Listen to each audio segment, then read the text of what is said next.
ഇങ്ങനെയൊക്കെ ഉണ്ടായത്. അപ്പൊ അള്ള കൊടുത്ത വെള്ളം, അള്ള അന്നവർക്ക് കൊടുത്ത ഉറക്കം, ഇതൊക്കെ എന്തിനാ? ലിയർബിത അലാ ഖുലൂബികും, നിങ്ങളുടെ ഖൽബിന് ഉറപ്പ് കിട്ടാൻ, വയുസബ്ബിത ബിഹിൽ അഖ്ദാം, കാലുകൾ ഉറച്ചു നിൽക്കാൻ. ബദറിൽ ഓടണ്ട, അള്ള നിങ്ങൾ ഉറപ്പിച്ചു നിർത്തുകയാണ്. നോക്കി, നിങ്ങൾ എന്തൊക്കെ സഹായം റബ്ബ് കൊടുക്കുന്നത്. അത് റബ്ബിന്റെ ആളുകൾ, റബ്ബിന് വേണ്ടി പണിയെടുക്കുന്നവരാ.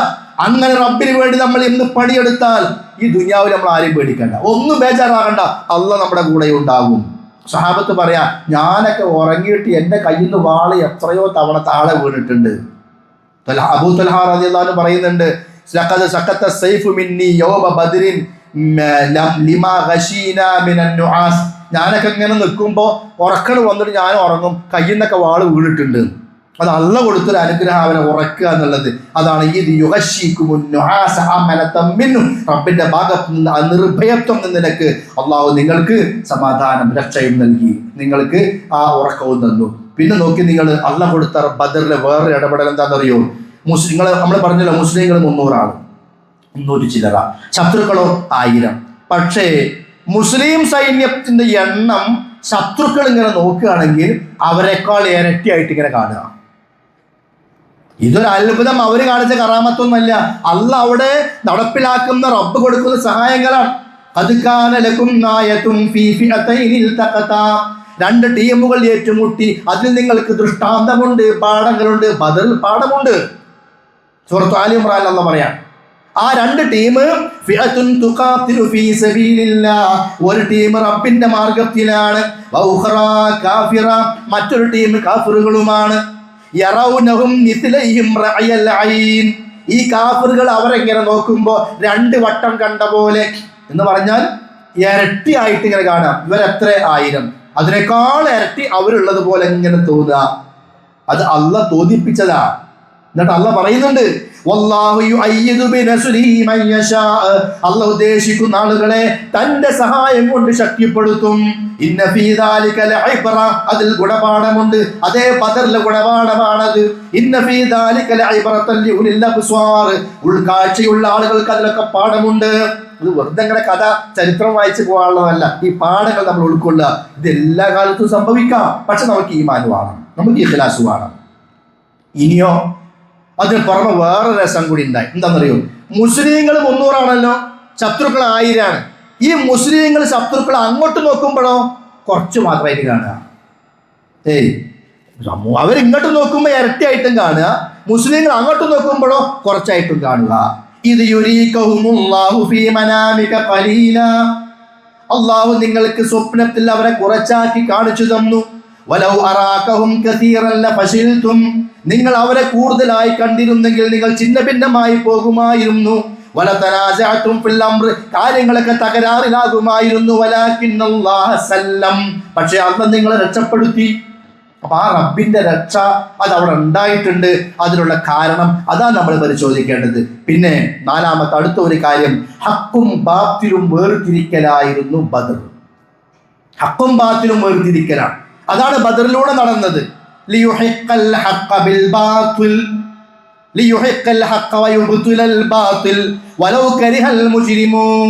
ബദർ ഉണ്ടായത് എന്തിനാ? ബദർ ഉണ്ടായത് ഹക്കിനെ ഹക്കായി നിലനിർത്താൻ, ബാത്തിലാണെന്ന് ബോധ്യപ്പെടുത്താൻ. അള്ളാഹിനോട് ദുആ ചെയ്താൽ, അള്ളാഹിന്റെ മാർഗത്തിൽ നിന്നാൽ അള്ളാഹ് സഹായിക്കും എന്ന ഹക്ക്, അള്ളാഹിനോട് ഇബാദത്ത് പാടുള്ളൂ എന്ന തൗഹീദിന്റെ ഹക്ക്, ആ ഹക്ക് നിലനിൽക്കണം. ബാത്തിൽ തകരും. ശിർക്കിന്റെ ആളുകൾക്കും നിലനിൽപ്പില്ല. തൗഹീദും ശിർക്കും തമ്മിൽ ഏറ്റുമുട്ടൽ, അതാണ് ഹക്കും ബാത്തിൽ എന്ന് പറഞ്ഞാൽ. അതുപോലും ഉൾക്കൊള്ളാനോ മനസ്സിലാക്കാനോ കഴിയാത്ത രൂപത്തിലേക്ക് ആധുനിക സമൂഹം പതിച്ചു എന്നുള്ളത് മറ്റൊരു കാര്യം. ഞാൻ ആ ഭാഗത്തേക്ക് കൂടുതലായി പോകുന്നില്ല. വേർതിരിക്കുകയാണ് തൗഹീദിനെയും ശിർക്കിനെയും, ഈമാനിനെയും കുഫ്റിനെയും, ഹക്കിനെയും ബാത്തിലിനെയും. അതുകൊണ്ട് ആ ബദറിനെ കുറിച്ച് അള്ളാഹ് എന്ത് പറഞ്ഞത്? ആ ദിവസം യൗമൽ ഫുർഖാൻ, വേർതിരിവിന്റെ ദിവസമാണ്. അൽ ഫുർഖാൻ, ഫുർഖാനാണല്ലോ. ശഹ്റു റമളാൻ അല്ലദി ഉൻസില ഫീഹിൽ ഖുർആൻ ഹുദൻ ലിന്നാസി വബയ്യിനാതിൻ മിനൽ ഹുദാ വൽ ഫുർഖാൻ. ഖുർആൻ ഫുർഖാനാണ്. സ്വർഗത്തിന്റെ വഴി നരകത്തിന്റെ വഴി വേർതിരിച്ചു കാണിച്ചു തരുന്ന ഗ്രന്ഥം.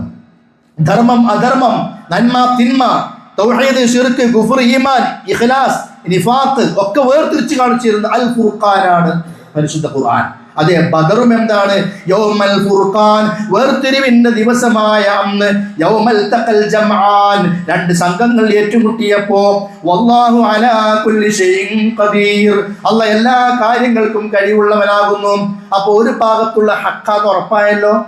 പഠിച്ചു വെച്ചോളി ഒരു പോയിന്റ്. ബദറിൽ ഏറ്റുമുട്ടിയത് ഹക്കും ബാത്തിലാണെന്ന് ഖുർആൻ പറഞ്ഞതാ. ഒരു ഭാഗത്ത് ഹക്കാണ്, മറുഭാഗത്ത് ബാത്തിലാണ്. എന്താ ഹക്ക്? റബ്ബിനോട് മാത്രം ഇബാദത്ത്.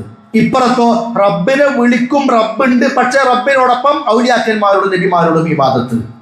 ഒന്ന് ബാത്തിലാണ്, ഒന്ന് ഹക്കാണ്. അപ്പൊ ഈ സന്ദർഭത്തിൽ അത് മാത്രം അതിനെ കുറിച്ച് പറയുന്നുള്ളൂ. പിന്നെ മുഹമ്മദ് നബി സല്ലല്ലാഹു അലൈഹി വസല്ലമയുടെ മുഅ്ജിസത്ത് വെളിവായ ദിവസമായിരുന്നു ബദർ. നബിമാർക്ക് മുഅ്ജിസത്തുണ്ട്. നബിമാരെ നമ്മളെപ്പോലെ സാധാരണ ആളായി നമ്മൾ കാണാൻ പാടില്ല. നമ്മിൽ നിന്ന് എന്തെല്ലാം പ്രത്യേകതകൾ നബിമാർക്കുണ്ടോ അതൊക്കെ നമ്മൾ അംഗീകരിക്കണം, അത് വിശ്വസിക്കണം. അത് അഹ്ലുസുന്നത്തി വൽ ജമാഅത്തിന്റെ വിശ്വാസത്തിന്റെ ഭാഗമാണ്. നബിമാർക്ക് മുഅ്ജിസത്തുണ്ട്, പല പ്രത്യേകതകളുണ്ട്. അതിന് പെട്ടതാണ് സാധാരണയല്ലാത്ത അസാധാരണം, സാധാരണ വ്യവസ്ഥയിൽ ഇല്ലാത്ത, വ്യവസ്ഥക്ക് അപ്പുറം. അതിനാണ് അഭൗതികം എന്നൊക്കെ നമ്മൾ സാധാരണ പറയാറുള്ളത്. അങ്ങനത്തെ ചില സംഗതികളൊക്കെ നടക്കും. അത് അവരുടെ കഴിവല്ല, നബിമാരുടെ കഴിവല്ല. ഈ സംഭവം ചിലപ്പോൾ ഔലിയാക്കന്മാരിലും ഉണ്ടാകും. അതിന് കറാമത്ത് എന്ന് പറയും. അത് അവരുടെയും കഴിവല്ല, മറിച്ച് അല്ലാഹു തആല അവൻ ഉദ്ദേശിക്കുമ്പോൾ അവൻ നബിമാരിലൂടെ ഔലിയാക്കന്മാരിലൂടെ നടപ്പിലാക്കുന്ന കാര്യങ്ങളാണ്. ഔലിയാക്കന്മാരിലാണെങ്കിൽ കറാമത്ത്, അമ്പിയാക്കന്മാരിലാണെങ്കിൽ മുഅ്ജിസത്ത്. നബി സല്ലല്ലാഹു അലൈഹി വസല്ലമ ബദറിന്റെ ദിവസം ഒരു പിടി മണ്ണ് വാരി. യുദ്ധം മുസ്ലിങ്ങൾ ഇങ്ങനെ ഒരു ഭാഗത്ത് സൈന്യമായി നിൽക്കുകയാണ്, സഫ് കെട്ടിയിട്ട്. അപ്പുറത്തോ ശത്രു സൈന്യം ഇങ്ങനെ വരിയായി നിൽക്കുക. യുദ്ധത്തിന്റെ തുടക്ക സമയമാണ്. നബി സല്ലല്ലാഹു അലൈഹി വസല്ലമയോട് അല്ലാഹ് പറഞ്ഞു എറി എന്ന് പറഞ്ഞു. എറിയാൻ നബി ഒരു പിടി മണ്ണ് വാരിയിട്ട് ഒരൊറ്റ ഏറായി. ആ എറിഞ്ഞപ്പോ എല്ലാ മുശ്രിക്കിന്റെ കണ്ണിലും കൊണ്ടു, ആരും ഒഴിവായില്ല. അതെന്താണ്? മുഅ്ജിസത്താ. എറിഞ്ഞപ്പ കൊള്ളും, ആർക്കും ഏറിട്ടു. അതല്ല, എല്ലാരെ കണ്ണിലും കറക്റ്റ് കൊള്ളുക, ഒറ്റ ആൾ ഒഴിവായില്ല. എല്ലാരെ കണ്ണിലും കൊള്ളിക്കൽ. അത് ആ ഏറുന്ന പണി നബി സ്വല്ലല്ലാഹു അലൈഹി വസല്ലം ചെയ്തു. ആ കൊള്ളിക്കൽ എന്ന ആ പ്രവർത്തനം അല്ലാഹ് ഇടപെട്ടു. അതാണ് അവിടുത്തെ മുഅ്ജിസത്ത്. അല്ലാതെ ഏറ് മുഅ്ജിസത്തല്ല, എല്ലാവരും എറിയും. ആ എറിഞ്ഞത് എല്ലാവരും കൊണ്ടു, അതാണ് അവിടുത്തെ മുഅ്ജിസത്ത്. മുഅ്ജിസത്ത് എന്ന് പറഞ്ഞാൽ തന്നെ എന്താ? അസാധാരണം, മനുഷ്യന് കഴിയാത്തത്, സൃഷ്ടിക്ക് കഴിയാത്തത്, അജസ കഴിയാതിരിക്കുക എന്നൊക്കെയാണ് ആ വാക്കിന്റെ അർത്ഥം. അള്ളാഹ്ക്ക് മാത്രം കഴിയുന്നത്. അതുകൊണ്ട് തന്നെ ഇതാരും കൊടുത്ത കഴിവല്ല, ആർക്കും അല്ലാഹു തആല കഴിവ് കൊടുത്തിട്ടില്ല, അല്ലാഹ് പ്രകടിപ്പിക്കാൻ. അതുകൊണ്ടാണ് ഖുർആൻ പറഞ്ഞത് ഫലം തഖ്തുലൂഹും, നിങ്ങളല്ല ബദറിൽ ആളുകളെ കൊന്നത്. കണ്ടോ? ബദറിൽ കുറെ മുശ്രിക്കുകൾ മരിച്ചിട്ടുണ്ട്. അല്ലാഹ് പറയാ ഫലം തഖ്തുലൂഹും, നിങ്ങളല്ല കൊന്നത്. വലാകിന്നല്ലാഹ ഖതലഹും, അല്ലാഹയാണ് കൊന്നത്. അല്ലാഹ് കാരണങ്ങൾ ഉണ്ടാക്കി. ഒരു കാരണം മലക്കുകളാം, മറ്റൊരു കാരണം നിങ്ങളാ. അല്ലാഹ് അവിടെ പ്രത്യേകം ഇടപെട്ട് ബദറിലെ ആ മുശ്രിക്കുകളുടെ മരണം തന്നെ എന്താണ്? നബിന്റെ മുഅ്ജിസത്താ. അത് അള്ളാഹിന്റെ പ്രത്യേക ഇടപെടൽ അവിടെ ഉണ്ടായിട്ടുണ്ട്. പിന്നെയോ ഒമാ റമൈത ഇദ് റമൈത, നിങ്ങൾ എറിഞ്ഞപ്പോ നിങ്ങളല്ല എറിഞ്ഞത്. വലാകിന്നല്ലാഹ റമ, അള്ളയാണ് എറിഞ്ഞത്. നോക്കി, നിങ്ങൾ എറിഞ്ഞത് അള്ളയല്ല, ഏറ് മുഹമ്മദ് നബി തന്നെ അള്ളാഹ് പറഞ്ഞതാ. പക്ഷെ ആ ഏറിലൂടെ എല്ലാവരും കണ്ണിലും കൊള്ളിച്ചു.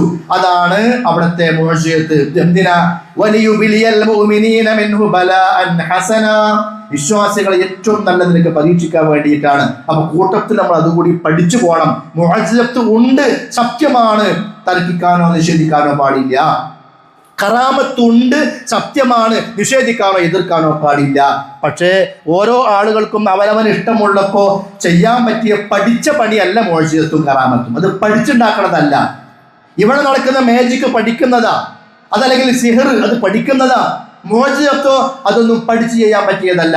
മനസ്സിലാക്കാൻ വേണ്ടി ഒരൊറ്റ ഉദാഹരണം പറയാം. മൂസാ അലൈഹി സ്വലാത്തു വസ്സലാം അള്ളാഹു തന്നെ വിളിച്ച് അങ്ങോട്ട് ചെന്നിട്ട് സംസാരിച്ചല്ലോ. മൂസാ നബിയോട് അള്ളാഹ് പറഞ്ഞു ആ വടി ഒരു താഴെ ഇടുക പറഞ്ഞു.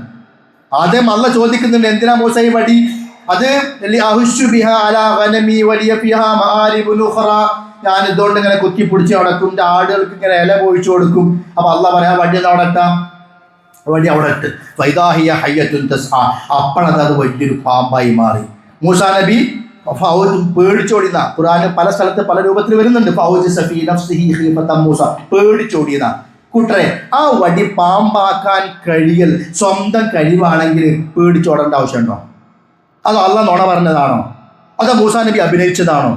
ഇതൊക്കെ നമ്മൾ ഖുർആൻ പഠിച്ചിട്ട് ദീനിലേക്ക് ഇറങ്ങിയാൽ നമ്മളെ പോക്കറ്റ് ആരും കളിയാക്കൂല. ഇപ്പൊ നമ്മളെ പോക്കറ്റ് അടിക്കുന്നത് എന്തുകൊണ്ടാ? ഈ കറാമത്ത് മോചിതത്വം പറഞ്ഞിട്ടല്ലേ, ഈ കള്ളക്കഥകൾ പറഞ്ഞ് അത് അവർക്ക് ആ കഴിവുണ്ട്, ആ മഹാൻ ഈ കഴിവുണ്ട്, ഈ മഹാൻ ഈ കഴിവുണ്ട്, അതുകൊണ്ട് അങ്ങോട്ട് പോയിക്കോളിയും, അവരുടെ ഷെയ്ഖ് അവരുടെ മുരീദായിക്കോളും, അവിടുത്തെ മാലി മൗലൂദ് ഓതിക്കോളിയും, അവിടുത്തെ പെട്ടിയിൽ നിന്ന് പൈസ ഇട്ടോളിയും. അങ്ങനെയല്ലേ പലരും പൈസ ഉണ്ടാക്കണത്. നമ്മൾ ഖുർആനും സുന്നത്തും പഠിക്കേണ്ട പോലെ പഠിച്ചാൽ നമ്മളാരും പോക്കറ്റ് അടിക്കൂല. മൂസാ നബി ആ പേടിച്ചോടുകയാണ്. ശരി, അള്ളാഹ് പറഞ്ഞു വടി എടുത്തോ, ഹുദ്, പേടിച്ചോ, പേടിക്കൊന്നും വേണ്ട, പേടിക്കോ. നമ്മൾ അതിനെ ആദ്യത്തെ രൂപത്തിലേക്ക് ആക്കി മാറ്റും. മൂസാ നബി പാമ്പിനെ പിടിച്ചപ്പോൾ വടിയായി, ആദ്യത്തെ അതേ വടി രൂപത്തിലായി. ഇതൊരു ദൃഷ്ടാന്തം. നീ പോയിക്കോ, ദഅവത്ത് നടത്തിക്കോ. ഫിറഔന്റെ അടുക്കലേക്ക് ചെന്നു. ഫിറഔൻ പറഞ്ഞു, നീ മായാജാലക്കാരനാണ്, സിഹിറിന്റെ ആളാണ്, നീ പറഞ്ഞതും കേൾക്കാൻ പറ്റൂല. അങ്ങനെ അങ്ങോട്ടും ഇങ്ങോട്ടും മത്സരം നടന്നു, പ്രഖ്യാപിച്ചു. ഫിറഔൻ എല്ലാ മായാജാലക്കാരെയും കൊണ്ടുവന്നു. അന്ന് ഈ മോചിയത്ത് കൊടുത്തത് എന്തിനാണെന്നറിയോ? അന്ന് സിഹിർ അങ്ങേയറ്റം നടക്കുന്ന കാലഘട്ടമാണ്. അതുകൊണ്ടാണ് അങ്ങനെ ഒരു മോചിയത്ത് കൊടുത്തത്. അള്ളാഹു കൊടുക്കുന്ന ഓരോ മോചിയത്തിനും ഒരു പ്രത്യേകത ഉണ്ട്. ഞാൻ എൻ്റെ വിഷയം മാറിപ്പോകല്ല, ഇതൊക്കെ നമ്മൾ പഠിക്കേണ്ട കാര്യങ്ങളാണ്. ഈസാ നബിന്റെ കാലത്ത് ഈസാ നബിന്റെ മോചിയത്ത് എന്താ? രോഗം, കുഷ്ഠരോഗം മാറുക. അന്ന് ചില കുഷ്ഠരോഗങ്ങൾ എത്ര വലിയ ഡോക്ടർമാർ പരിശോധിച്ചാലും മാറാത്ത കാലമായിരുന്നു. അന്ന് ഡോക്ടർമാർ വ്യാപിച്ച കാലഘട്ടമായിരുന്നു, കുഷ്ഠരോഗികളും വ്യാപിച്ച കാലഘട്ടമായിരുന്നു ഈസാ നബിയുടെ കാലം. അതുകൊണ്ട് നടക്കാത്ത ചില സംഗതികൾ അവിടെ ഉണ്ട്. അപ്പോൾ അത് അള്ളാഹ് ഇടപെട്ട് നടത്തിപ്പിക്കുക, അതൊരു മോചിതത്താക്കി. മൂസാ നബിന്റെ കാലത്തോ മാരണക്കാരും മേജിക്കാരും വർദ്ധിച്ച കാലഘട്ടമായിരുന്നു. അതുകൊണ്ടാണ് ഫിറഔന് കുറേ മായാജാലക്കാരെ കൊണ്ടുവന്നത്. അപ്പോൾ അത് തന്നെ അള്ളാഹ് മോചിതത്താക്കി കൊടുത്തു. ഒന്നിനെ വേറൊന്നാക്കി മാറ്റുക. മറ്റതൊക്കെ തോന്നലാണ്, ഇത് യാഥാർത്ഥ്യമാണ്. അപ്പോൾ ഖുർആൻ ഖിയാമത്ത് നാൾ വരെ നിലനിൽക്കേണ്ട ഗ്രന്ഥമാണ്. അതിൽ ഒരുപാട് മോചിതത്തുകളുണ്ട്. അതിലെ സാഹിത്യം മോചിതത്താണ്. അത്ഭുതങ്ങൾ, വാക്കുകൾ, പ്രയോഗങ്ങൾ, പിന്നെ മറ്റു സൃഷ്ടികൾ, പല കാര്യങ്ങളും പറയുന്നുണ്ട്. ഖുർആനിലെ മോചിതത്തുകൾ എണ്ണിയാൽ തീരൂല. കാരണം അത് എന്നേക്കുമുള്ള മോചിതത്തിന്റെ ഗ്രന്ഥമാണ്. അപ്പൊ ഏതെങ്കിലും ഒരു പ്രത്യേക വിഷയം മാത്രം പോരാ മോചിതത്തായിട്ട്, പലതും വേണം. അതൊക്കെ ഖുർആനിലുണ്ട്. അതൊക്കെ വേറെ വേറെ വിഷയങ്ങളാണ്. ഏതായാലും ഫിറഔന്റെ മുമ്പിൽ മായാജാലക്കാർ വന്ന് എല്ലാവരും വടികളിട്ട് കയറിട്ടൊക്കെ പാമ്പായിട്ട് ഇളയാൻ തുടങ്ങി. മൂസാ നബിയോട് അള്ളാഹ് പറയാ, വടിയിട്ടോ. മൂസാ നബി വടിയിട്ടു. അപ്പോഴാണ് ആ പാമ്പ് എന്ത് ചെയ്തത്? മറ്റുള്ള പാമ്പുകളൊക്കെ വിഴുങ്ങിയത്. അപ്പം മൂസാ നബിക്ക് മനസ്സിലായി, ഇതുകൊണ്ട് ഇങ്ങനെയൊരു സംഗതി ഉണ്ടില്ലേ. അല്ലാതെ മൂസാ നബിന്റെ കഴിവല്ല, അള്ളാഹ് പറഞ്ഞതാ, പേടിക്കണ്ട, വടിയിട്ടോ. ഈ മൂസാ നബി ദഅവത്തൊക്കെ നടത്തി കുറെ ആളുകളൊക്കെ മുസ്ലിങ്ങളായി, പിന്നെ പ്രയാസങ്ങളായി, പീഡനങ്ങളായി നാട് വിട്ടുപോവുക, ഓടുകയാണ് രാത്രി. അള്ളാഹ് പറഞ്ഞിട്ട് തന്നെ പോണത്. പോകുമ്പോൾ ഫിറഔനും കൂട്ടർ പറഞ്ഞു, പിന്നാലെ വന്നു. കടലിന്റെ പക്കത്ത്, അപ്പുറത്ത് കടല്, ഇപ്പുറത്ത് ഫിറഔന്. എന്താ മൂസാ നബി പറഞ്ഞത്? പേടിക്കണ്ട, എൻ്റെ കയ്യിൽ വടിയുണ്ട്, എനിക്ക് തന്ന കഴിവുണ്ട് എന്നാ പറഞ്ഞു. അല്ല മൂസാ നബിന്റെ ആളുകൾ പറയുന്നുണ്ട്, മൂസാ ഇന്നാല മുദ്റക്കൂൻ, നമ്മളെപ്പ പിടിക്കും, നമ്മൾ പിടിക്കപ്പെടും, കുടുങ്ങി. മുമ്പിൽ കടല്, പിന്നിൽ ഫിറഔൻ. എന്താ മൂസാ നബി പറയുന്നത്? പേടിക്കണ്ട, ഇന്ന മഅയ റബ്ബി, എൻ്റെ കൂടെ റബ്ബുണ്ട്, സയഹ്ദീൻ, ആ വല്ല ഒരു വഴി പറഞ്ഞു തരും. അള്ളാഹ് പറഞ്ഞു, അടിച്ചോ കടലിൽ ഒരൊറ്റടി. അതങ്ങോട്ട് പിളർന്ന് രണ്ട് ഭാഗമായിട്ട് വലിയ കത്തൗദിൽ അലീം എന്നുള്ള പറയുന്നത്. സൂറത്തുൽ ആറാഫിലും സൂറത്ത് ത്വാഹയിലും പല ഭാഗത്തും ഈ വിഷയം പറയുന്നുണ്ട്. രണ്ട് മല പോലെ നടുവിൽ കൂടെ നല്ലൊരു ഹൈവേ. ഈ വഴിയോട് ഇങ്ങനെ സംഗതി ഉണ്ടോ? അപ്പൊ ഇത് കൊടുത്ത കൈമാണ്, നിങ്ങൾ പേടിക്കണ്ടേ, എൻ്റെ കയ്യിൽ വടിയുണ്ട്, എപ്പോൾ കിട്ടും, വഴിയൊക്കെ ഇപ്പം റെഡിയാക്കി തരാം. പഠിച്ചിട്ടില്ല, അള്ളാഹ് പറഞ്ഞാൽ പഠിച്ചു, അപ്പം അത് പിളർന്നു. എന്താ മനസ്സിലാക്കേണ്ടത്? മോചിതത്തുണ്ട്. അത് അള്ളാഹ് കൊടുത്ത കഴിവല്ല, അള്ളാഹ് നടപ്പിലാക്കിയാണ്. ഇനി മൂസാ നബി എപ്പോഴേലും പോയിട്ട് അടിച്ചാൽ അവിടെ വഴി ഉണ്ടാവുമോ? ഇല്ല, അതുണ്ടാവൂല. അതാ പ്രത്യേകത. വിരലിൻ്റെ ഉള്ളിൽ കൂടെ വെള്ളം വന്ന് നബിക്ക്, അല്ലേ, യുദ്ധത്തിന് പാത്രത്തിൽ വെച്ച് വെള്ളം വന്ന് എല്ലാവരും ഒതുവെടുത്ത് കുടിച്ച് ഒക്കെ ഉപയോഗിച്ച്. അതേ നബി മൂത്രയ്ക്കാൻ പോകുമ്പോൾ വെള്ളം കൊണ്ടുപോയി. എന്തിനെ? അപ്പം ഇങ്ങനെ കാണിച്ച് വെള്ളം വന്നോ? ഇല്ല, അത് സ്വന്തം കഴിവല്ല. അതേ നബി വെള്ളം കിട്ടാഞ്ഞിട്ട് തയമ്മും ചെയ്തു, കല്ലെടുത്ത് വൃത്തിയാക്കി. അന്ന് സ്വഹാബികളോട് പറഞ്ഞു, കല്ല് കൊണ്ടുവരണം, ചാണകം കൊണ്ടുവരരുത്, എല്ലും കൊണ്ടുവരരുത്, അത് വേറെ ചില ടീമിൻ്റെ ഭക്ഷണമാണ്, കല്ല് കൊണ്ടുവരണം. എന്തിനാ ഈ നിയമങ്ങളൊക്കെ? അവിടെ മോചിതത്ത് സ്വന്തം കഴിവല്ല, അത് അള്ളാഹ് പ്രകടിപ്പിക്കുന്ന. ഇനി ഈ മൂസാ നബി കടലും കഴിഞ്ഞ് അപ്പുറം പോയി മരുഭൂമിക്ക് എത്തി. വിശ്വാസികൾ കൂടെയുണ്ട്. കുറെ കഴിഞ്ഞപ്പോൾ അവർ പറഞ്ഞു, മൂസയെ വിശക്കുന്നു, ദാഹിക്കുന്നു, വെള്ളം വേണം. മൂസാ നബിയോട് നാട്ടുകാർ വെള്ളം ചോദിച്ചപ്പോൾ പേടിക്കണ്ട, വടിയുണ്ട് കയ്യിൽ, പറഞ്ഞോ എനിക്ക് തന്ന കൈകൊണ്ടെന്ന് പറഞ്ഞോ? ഇല്ല. അള്ളാഹയോട് പറ, റബ്ബേ എന്താ പരിഹാരം? ഇവിടെ വെള്ളമില്ല, ഒന്നുമില്ല. അള്ളാഹ് പറയാണ് അടിച്ചോ കല്ലിന്. അപ്പൊ ഒരു കല്ല് അവിടെ ഉണ്ട്, ഒരൊറ്റടി. അതിൽ നിന്ന് 12 നീരുറവ പൊട്ടി ഒഴുകിയതാ. ബനു ഇസ്രായേലിൽ 12 യാക്കോബ് നബിയുടെ മക്കൾ 12 മക്കളുണ്ട്. 12 ഗോത്രങ്ങളായി വന്നവരാ. അവർക്ക് 12 ആൾക്കും 12 നീരുറവ. ഒരു 12ഓളം വെള്ളം അതിൽ പൊട്ടി ഒഴുകിയതാ. അവൻ മനസ്സിലാക്കുന്ന സംഗതി എന്താ? ഇത് മോചിതത്തുണ്ട്, അത് നബിമാരുടെ സ്വന്തം കഴിവല്ല, അള്ളാഹ് നടപ്പിലാക്കുന്നതാണ്. അതാണ് ബദറിലുണ്ടായത്. ഇനി കറാമത്ത് കൂടി പറയാം, ചുരുക്കി പറയാം. 3 ആളുകൾ ഗുഹയെ കുടുങ്ങി. ആ ഗുഹാമുഖം കല്ല് കൊണ്ട് വന്നടഞ്ഞു. അങ്ങനെ അവസാനം എന്ത് ചെയ്തു? കല്ല് കുറേ തള്ളിയിട്ടൊന്നും നീങ്ങണില്ല. എന്ന് പറഞ്ഞാൽ കഴിവില്ല, സ്വന്തം കഴിവല്ല. മനസ്സിലായോ? സ്വന്തം കഴിവാണെങ്കിൽ കല്ല് തള്ളി എന്ത് ചെയ്യണം? നീങ്ങണം. കഴിവില്ല. 3 ആൾ ഒന്നിച്ച് തള്ളി നോക്കി, കല്ല് നീങ്ങണില്ല.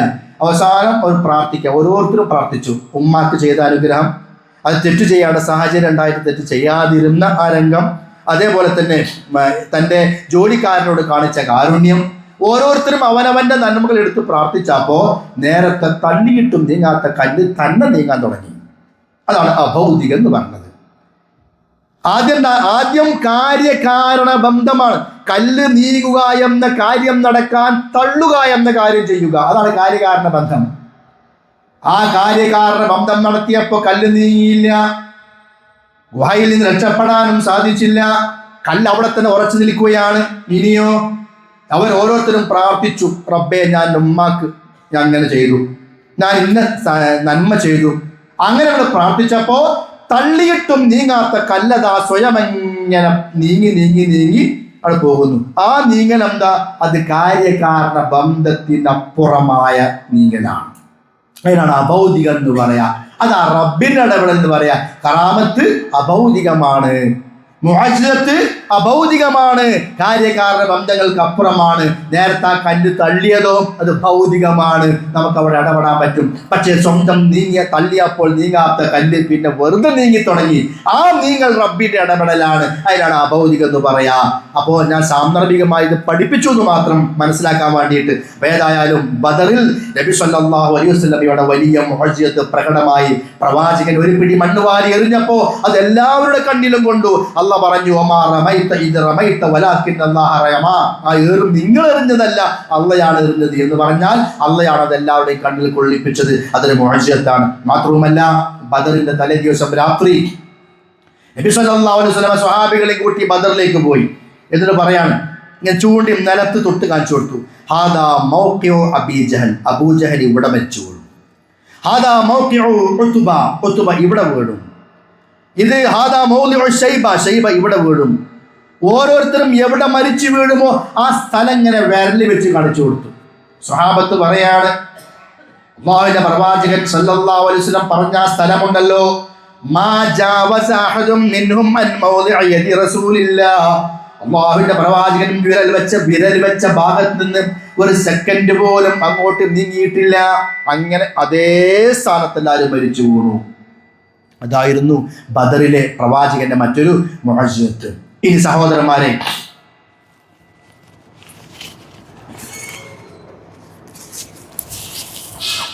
സ്വഹാബത്തിന്റെ ആത്മാർത്ഥതയും സത്യസന്ധതയും വെളിപ്പെട്ട യുദ്ധമായിരുന്നു ബദർ യുദ്ധം. സ്വഹാബത്തിന്റെ ആത്മാർത്ഥത എന്ന് പറഞ്ഞാൽ എന്താ അറിയോ? അള്ളാഹ്ക്ക് വേണ്ടി. അപ്പൊ അവിടെ പിന്നെ മറ്റൊന്നും തടസ്സമല്ല, എന്തും ചെയ്യാൻ തയ്യാറാണ്. നമുക്കത് നഷ്ടപ്പെട്ടത് കൊണ്ടാണ് പലപ്പോഴും പല സംഗതികൾ നമ്മൾ പരാജയപ്പെട്ടു പോകുന്നത്. അള്ളാഹ്ക്കും അവന്റെ റസൂലിനും വേണ്ടി എന്തും ചെയ്യാൻ അവർ സന്നദ്ധരായിരുന്നു എന്ന അവരുടെ സത്യസന്ധത വെളിപ്പെട്ട യുദ്ധമാണ് ബദർ. ഉമർ ഇബ്നുൽ ഖത്താബ് റളിയല്ലാഹു അൻഹു ആസിം ബിൻ ഹിശാമിനെ കൊന്നു. ആരാന്നറിയോ? ഉമ്മാന്റെ ആങ്ങള, അമ്മാമൻ. സ്വന്തം അമ്മാമനെ കൊന്ന യുദ്ധമാണ് ബദർ.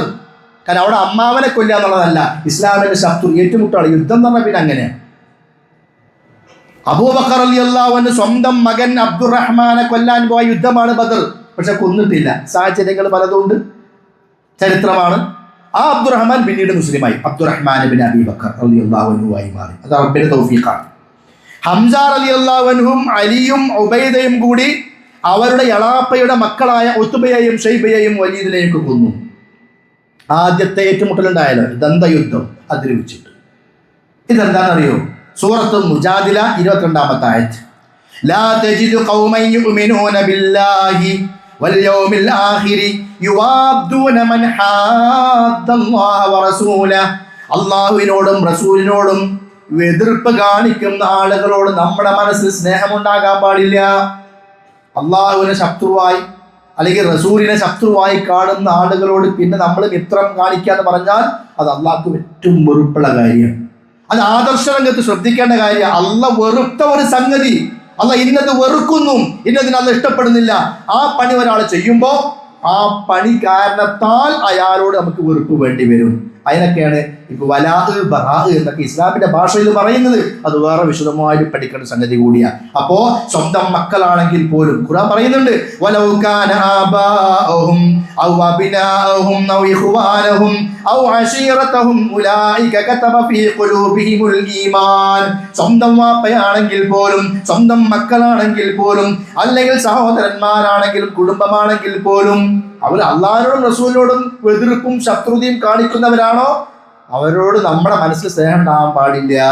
കാരണം നമ്മുടെ മനസ്സിൽ അല്ലാഹു തആല ഉലൈക കതബ ഫീ ഖുലൂബിഹിമുൽ ഈമാൻ, അവരുടെ മനസ്സിൽ അല്ലാഹ് ഈമാൻ ഇട്ട് കൊടുത്തിട്ടുണ്ട്. ആ ഈമാൻ ഉണ്ടെങ്കിൽ ഇതൊക്കെ നമ്മൾ പാലിക്കണം. കാരണം ഇസ്ലാമിന്റെ നിയമങ്ങൾ അങ്ങനെ. അപ്പൊ ഇത് കൃത്യമായി പഠിപ്പിച്ച യുദ്ധമാണ് ബദർ യുദ്ധം. പിന്നെ ഒരു മുസ്ലിം സമ്പത്തിന് അമിതമായ പ്രാധാന്യം കൊടുക്കരുത് എന്ന് പഠിപ്പിച്ച യുദ്ധമാണ് ബദർ യുദ്ധം.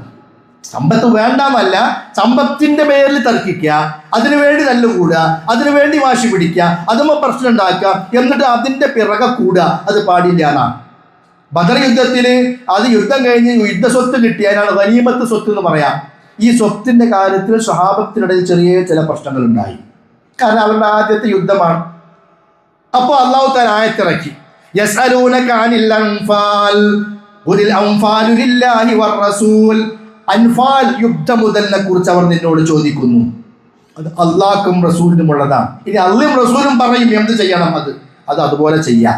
വാസ്ലിഹു ദാത്ത ബൈനിക്കും, നിങ്ങൾക്കിടയിൽ പ്രശ്നങ്ങൾ ഉണ്ടാകരുത്, നിങ്ങൾക്കിടയിൽ നിങ്ങൾ സന്ധിയിലേക്ക് എത്തണം. വാതിഉല്ലാഹ വറസൂലഹു, അള്ളാഹുവിനെയും റസൂലിനെയും നിങ്ങൾ അനുസരിക്കണം. ഇൻ കുന്തും മുഅ്മിനീൻ, വിശ്വാസികളാണെങ്കിൽ. സാമ്പത്തികമായ ചെറിയൊരു പ്രശ്നം വന്നപ്പോൾ അള്ളാഹ് കൊടുക്കുന്ന ഉപദേശമാണ്. മുഅ്മിനീങ്ങൾ എന്ന് പറഞ്ഞാൽ അങ്ങനെ പണത്തിന് വേണ്ടിയിട്ട് തർക്കിക്കുന്നവരോ അതിന്റെ ദുനിയാവിന്റെ ആവശ്യങ്ങൾക്ക് വേണ്ടിയിട്ട് ഇങ്ങനെ ഇടപെടുന്നവരൊന്നും ആകാൻ പാടില്ല. മുഅ്മിനീങ്ങൾ എന്ന് പറഞ്ഞാൽ ആരാ എന്നിട്ട് അള്ളാഹ് അത് പറഞ്ഞു കൊടുക്കുകയാണ്. ഇന്നമൽ മുഅ്മിനൂന അല്ലദീന ഇദാ ദുകിറല്ലാഹ്, മുഅ്മിൻ എന്ന് പറഞ്ഞാൽ അള്ളാഹിനെ കുറിച്ച് പറയപ്പെട്ടാൽ വജിലത്ത് ഖുലൂബുഹും, ഹൃദയം പിടക്കുന്നവരാകണം. അവിടേക്കാണ് ശ്രദ്ധ വേണ്ടത്, അതിലേക്കാണ് ചിന്തകൾ വേണ്ടത്, ദുനിയാവിന്റെ കാര്യത്തിലല്ല. വൈദാ തുലിയത് അലൈഹിം ആയാതുഹു സാദതുഹും ഈമാന, അള്ളാഹിന്റെ ആയത്തുകൾ ഓതി കേട്ടാൽ ഈമാൻ ഇങ്ങനെ വർദ്ധിക്കും. അല്ലാഹുവിൽ ബലമേൽപ്പിക്കണം.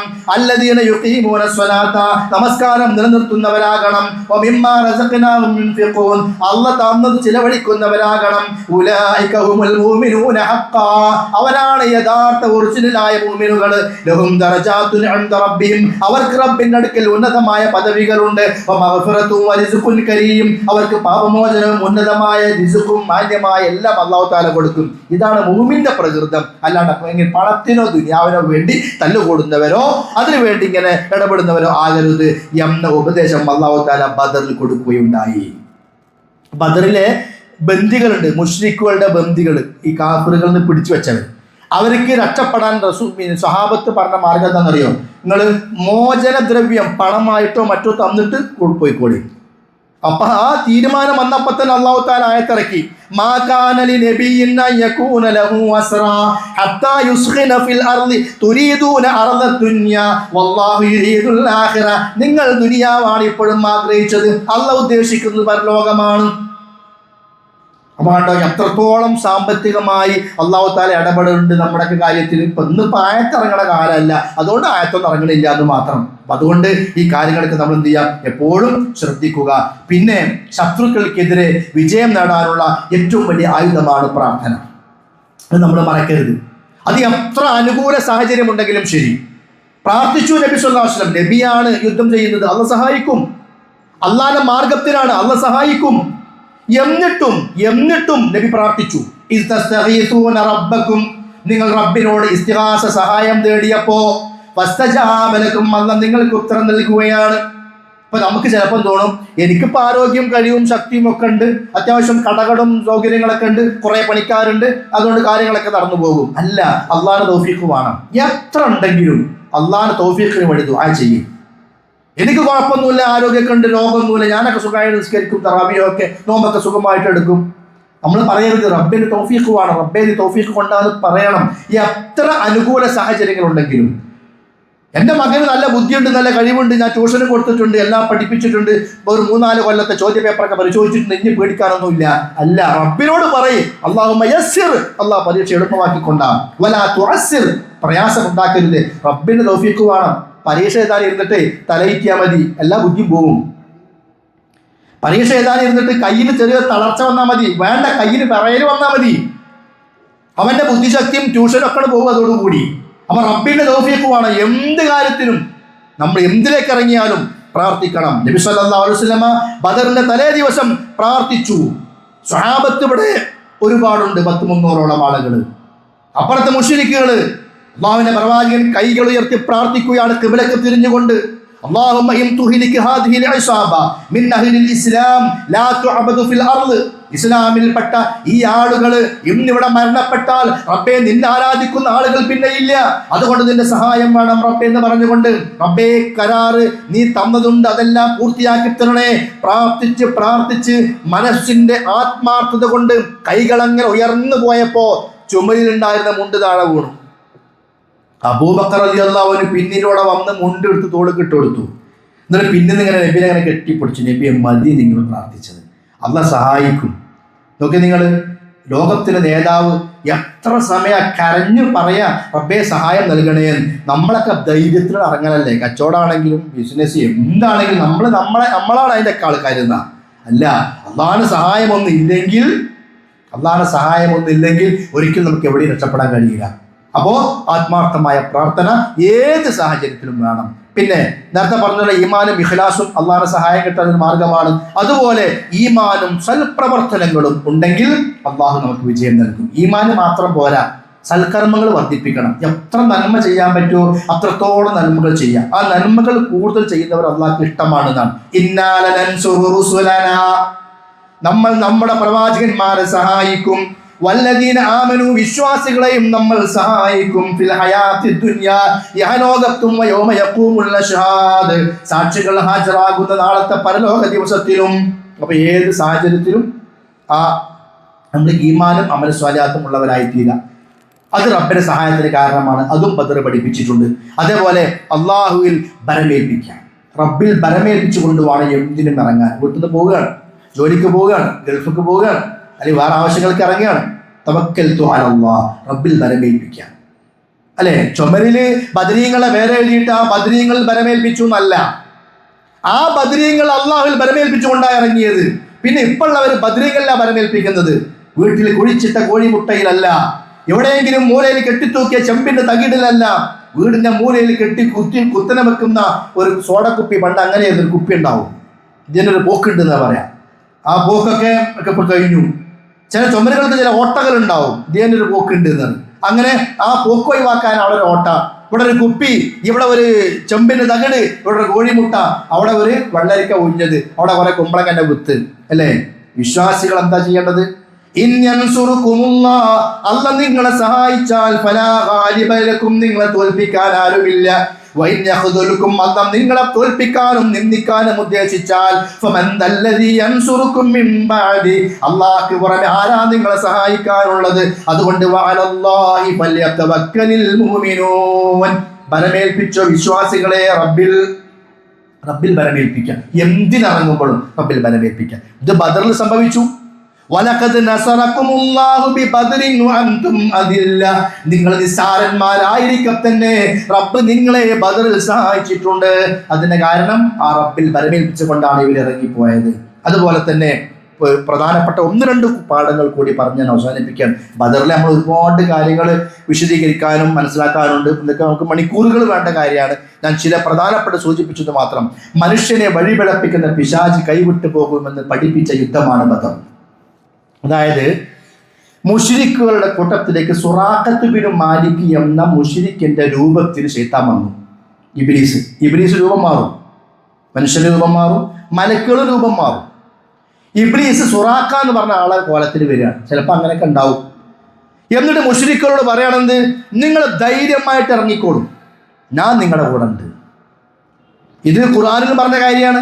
സൂറത്തുൽ അൻഫാൽ 48-ാമത്തെ ആയത്ത്. വൈദ് സയ്യന ലഹുമു ശൈത്വാനു അമാലഹും, ശൈത്താൻ അവർക്ക് അവരുടെ പ്രവർത്തനങ്ങളെ അലങ്കാരമാക്കി കാണിച്ചു കൊടുത്തു. വഖാല ലാ ഗാലിബ ലക്കുമുൽ യൗം, അവരോട് പറയുകയാണ്, ഇന്ന് നിങ്ങളെ പരാജയപ്പെടുത്താൻ ആരുമില്ല. മിനന്നാസ്, ജനങ്ങളിൽ നിന്ന് ആരും നിങ്ങളെ തോൽപ്പിക്കൂല, ഞാൻ നിങ്ങളുടെ കൂടെ ഉണ്ട്. വൈന്നീ ജാറുൻ ലക്കും, ഞാൻ നിങ്ങളുടെ കൂടെയുണ്ട്. അങ്ങനെ ശൈത്താൻ പറഞ്ഞിട്ടാണ് ഒരു ബദർക്ക് ഇറങ്ങണതും യുദ്ധം ഉണ്ടാകണമൊക്കെ. കുറെ കഴിഞ്ഞപ്പോ ഇവരെ ഇങ്ങനെ ഏറ്റുമുട്ടാൻ തുടങ്ങിയപ്പോൾ ഇബ്ലീസ് അവിടെ ഒരൊറ്റ ഓട്ടം. ബദർ നമ്മൾ പറയില്ല, ബദറിൽ ഇബ്ലീസ് ഇറങ്ങിയ പോലെ എന്ന് സാധാരണ പറയാറുണ്ട്. ആ തുടക്കം മുതൽ ഒടുക്കം വരേണ്ട അവസാനം കുടുങ്ങിയാൽ പോലെ കാണാനില്ല. അതാണ് ബദറിൽ ഇബ്ലീസ് ഇറങ്ങിയ പോലെ എന്ന് പറഞ്ഞത്. കാര്യം വന്നപ്പോൾ ബുദ്ധിമുട്ട് വന്നപ്പോൾ ഓൻ ഓടിപ്പോയി. ഇതെന്താ സംഭവം എന്നറിയോ? സൂറത്ത് അൻഫാലിലെ ആയത്താ. ഈ സംഭവം ഹദീസിൽ ചരിത്ര ഗ്രന്ഥങ്ങളൊക്കെ കാണാം. അതെന്താണെന്നറിയോ? ഇബ്നു അബ്ബാസ് റളിയല്ലാഹു അൻഹു പറയാണ്, ഈ ഇബ്ലീസ് സുറാഖന്റെ രൂപത്തിൽ വന്നിട്ട് ഇവരുടെ സുറാഖ എന്ന് പറഞ്ഞാൽ കുറെ മക്കക്കാരിലെ ബനൂ മുദ്ലജ് ഗോത്രത്തിൽപ്പെട്ട ഒരാളാണ്. അയാളുടെ രൂപത്തിലാണ് ഇബ്ലീസ് എന്ന് വരുന്നത്. എന്നിട്ട് മുശ്രിക്കുകളോട് പറയാണ്, ലാ ഗാലിബ ലക്കുമുൽ യൗമ, ഇന്ന് നിങ്ങളെ തോൽപ്പിക്കാൻ ആരുമില്ല, ഞാൻ നിങ്ങളുടെ കൂടെ ഉണ്ട്.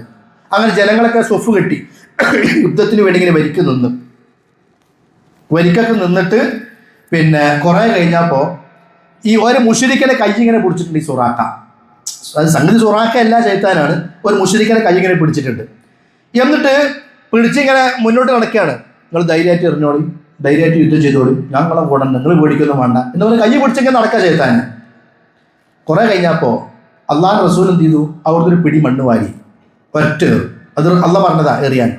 ആ ഏറ് വന്നിട്ട് എല്ലാ മുശ്രിക്കിനെ കണ്ണിലും കണ്ണ് കൊണ്ടെന്ന് മാത്രമല്ല, അപ്പോഴേക്കും അത് ജിബ്രീൽ ഇങ്ങനെ ഇറങ്ങി വരും. എവിടേക്ക്? ബദറിലേക്ക്. അത് ശൈത്താന് കാണാം. നമുക്ക് അവിടെ മനുഷ്യന്മാർക്ക് അത് കാണൂല. അത് അള്ളാഹു ചില ആളുകൾക്ക് ചിലതിനെ കാണാൻ, ചിലവർക്ക് ചിലതിനെ കാണാനുള്ള കഴിവൊക്കെ കൊടുത്തിട്ടുണ്ട്. അത് ഓരോന്നിലും പ്രകൃതി വ്യത്യസ്തങ്ങളാണ്. അപ്പോൾ ജിബ്രീൽ വരുന്നു, മറ്റു മലക്കുകൾ വരുന്നു, ഇവരെല്ലാവരും കൂടി വരുന്ന. അപ്പോൾ സുറാഖ എന്ന് പറയുന്ന ആളെ രൂപത്തിൽ ശൈത്താന് വേറെ ആളെ കൈ പിടിച്ച് നടക്കുകയാണ്. പതുക്കെ കയ്യിലും വേറെടുത്തി ഒറ്റ ഓട്ടം പിന്നാക്കാം. ഓടും പോയി മുശ്രിക്ക് ചോദിക്കുക, അല്ല ഈ എവിടുക്ക യാ സുറാഖ, അല്ലയോ സുറാഖ, തസ്അമു അന്നക ലനാ ജാറുൻ, ഹേയ് ഇയല്ല പറഞ്ഞ് ഞങ്ങളെ സഹായിക്കാനുള്ള കൂടെ ഉണ്ടാവും, എവിടുക്ക പോയി പോണത് എന്ന് ചോദിക്കുകയാണ്. അപ്പൊ അവൻ പറയാം, ഇന്നി അറാ മാ ലാ തറൗൻ, നിങ്ങൾ കാണാത്ത പലതും ഞാൻ കാണുന്നുണ്ട്. ഏതാ? മലക്കുകൾ വരുന്നത്. ഇത് ഖുർആന്റെ ആയത്താണ്. നിങ്ങൾ കാണാത്ത പലതും ഞാൻ കാണുന്നുണ്ട്. ഇന്നി അഖാഫുല്ലാഹ്, എനിക്ക് അല്ലാഹുവിനെ പേടിയാണ്. അത്ര വലിയ ചതിയ ലോകത്തുണ്ടാവും. ശൈത്താനാ പറഞ്ഞത്, എനിക്ക് അല്ലാഹുവിനെ പേടിയാണ്, ഞാൻ പോവുകയാണ്. വല്ലാഹു ശദീദുൽ ഇഖാബ്, ആ അല്ലാഹ് കഠിനമായി ശിക്ഷിക്കുന്നവനാണ്. ഇത് സൂറത്തുൽ അൻഫാലിലെ 48-ാമത്തെ ആയത്താണ്. നമ്മൾ ആലോചിക്കുക, പിശാചി എന്നും കൂടെ ഉണ്ടാവും. അങ്ങോട്ട് പോയിക്കോ, അത് ചെയ്തോ, ഇത് ചെയ്തോ, അത് കുഴപ്പമില്ല, ഒരു വട്ടമല്ലേ, പിന്നൊക്കെ ശരിയാവും. ഇപ്പം അത്യാവശ്യത്തിന് ഇപ്പം വെറുതെ എന്തിനാ സ്വർണം വിൽക്കാൻ നിൽക്കുന്നത്? ബാങ്കിൽ കൊണ്ടുവച്ചാൽ പണയത്തിന് പൈസ കിട്ടൂലേ? അപ്പം പലിശ അല്ലേ മനസ്സിലിങ്ങനെ വരും. അത് സാറില്ല, നിർബന്ധം കൊണ്ടല്ലേ, ഒരു തവണ അല്ലേ, ഇനി വേണ്ടല്ലോ. അങ്ങനെ നമ്മളെ കൊണ്ടുപോയി കൊടുക്കും ചെയ്താൻ. അവസാനം ഉണ്ടാവില്ല. പെരക്ക് ജപ്തി നോട്ടീസ് വരുമ്പോൾ ചെയ്താനും ഉണ്ടാവില്ല, ആരും ഉണ്ടാവില്ല, പിന്നെ നമ്മൾ തന്നെ ഉണ്ടാവുള്ളൂ.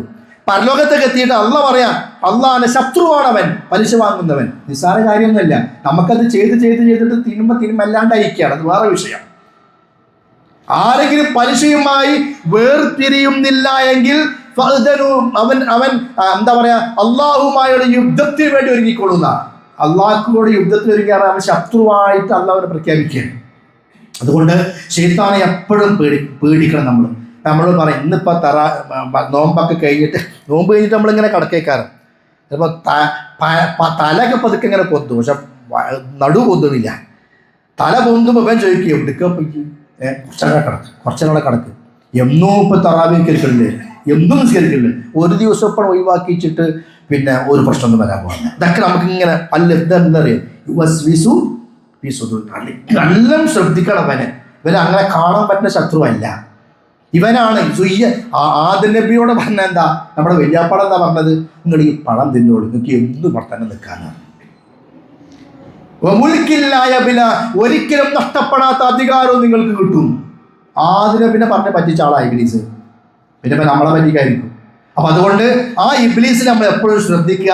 അത് ഈ ബദർ നമ്മെ പഠിപ്പിക്കുന്നു. എത്രത്തോളം എന്നറിയോ, നാളെ പരലോകത്തെത്തിയാൽ നടക്കുന്ന ഒരു സംഗതി ഉണ്ട്. ആ ആയത്തോട് ഒതുക്കി ലഭിച്ചേരാം. വഖാല ശൈത്വാനു ലമ്മാ ഖുദിയൽ അംർ, നാളെ പരലോകത്ത് തീരുമാനങ്ങളൊക്കെ കഴിഞ്ഞാൽ ശൈത്താൻ പറയും, ഇന്നല്ലാഹ വഅദകും വഅദൽ ഹഖ്, അല്ലാഹ് നിങ്ങൾക്ക് സത്യമായ വാഗ്ദാനങ്ങൾ നൽകി, വഅദ്തുകും, ഞാനും പല വാഗ്ദാനങ്ങളും നൽകി, ഫഖലഫ്തുകും, പക്ഷേ അതൊക്കെ എനിക്ക് നടപ്പിലാക്കാൻ സാധിച്ചില്ല. നിങ്ങളോട് അല്ലാഹ് പലതും പറഞ്ഞില്ലേ, സ്വർഗം തരാ സ്വർഗം തരാ, ഇന്ന ചെയ്ത നരകണ്ട്. പക്ഷെ നിങ്ങളെന്താ ചെയ്തത്? ഞാൻ പറഞ്ഞതിന് പിന്നാലെ കൂടി. ശൈത്താൻ പരലോകത്ത് പറയുന്ന അല്ലാഹ് പറഞ്ഞതിന് നമ്മുടെ അത്രക്ക് സ്നേഹം അല്ലാഹ്ക്ക്. ശൈത്താൻ ഇത് പറയട്ടോ, വെറുതെ അവന്റെ പിന്നാലെ കൂടണ്ട. ശൈത്താൻ പറയാണ്, വമാ കാന ലി അലൈക്കും മിൻ സുൽത്താൻ, എനിക്കും നിങ്ങളുടെ കാര്യത്തിൽ ഒരു അധികാരവുമില്ല.